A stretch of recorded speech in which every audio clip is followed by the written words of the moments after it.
Une autre forme d'art à présent, un endormi, un papillon, des animaux géants cachés dans la nature flamboyante du Jardin des Parfums et des Épices à Saint-Philippe. Exposition en plein air de l'artiste Canby. La plasticienne recycle les canettes en aluminium en œuvres d'art qui viennent se fondre dans la nature. C'est un rendez-vous signé Ophélie Maraval. Pas un bruit, vous risqueriez de les déranger. Dissimulés dans la jungle tropicale, si vous ouvrez bien l'œil, vous distinguerez peut-être l'une de ces mystérieuses Quand créatures. elle devient toute noire, c'est qu'elle va pondre.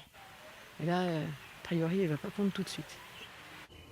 Renata est une femelle endormie entièrement faite de canettes, une sculpture réalisée par l'artiste Canby.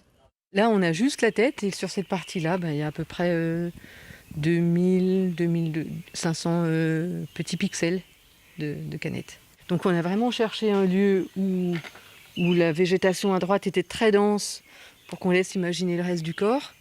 Et puis avec une distance quand même raisonnable par rapport au sentier pour qu'elle soit visible mais pas imposante.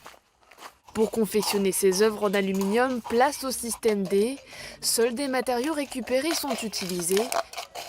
Canby ramasse ses canettes le long des routes et sur les parkings de grande surface. Une canette qui est dans la poubelle jaune, elle est à sa place, je ne vais pas aller la chercher. L'objectif, c'est quand même de sensibiliser aux ressources.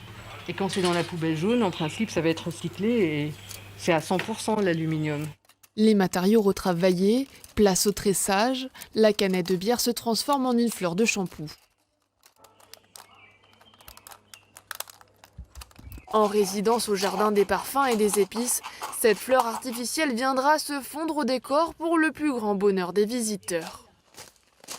Quand on est dans la visite comme ça, les gens ils remarquent pas tout de suite. C'est quand tu dis ah bah regardez là en arrière-plan qu'est-ce qu'il y a, ils regardent, ils disent ah bah ouais finalement ça se fond tellement bien avec le paysage qu'ils sont émerveillés pour le coup. Et le papillon par contre généralement les gens le loupent pas.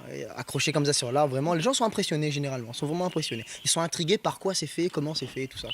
Et en effet, Blue Wings, l'immense Forbanta est inratable, un papillon endémique qui n'a pas été choisi par hasard. Celui-là est véritablement sur la liste des papillons, des animaux en danger, menacés, sur la liste de l'UICN. Il a déjà disparu des Seychelles et de Maurice. Donc son dernier territoire, c'est ici. Se reproduit sur la liane pas de poule, qui est assez rare, et donc son biotope se rétrécit au fur et à mesure. Ça menace son existence, En 40 ans, 68% des vertébrés ont disparu.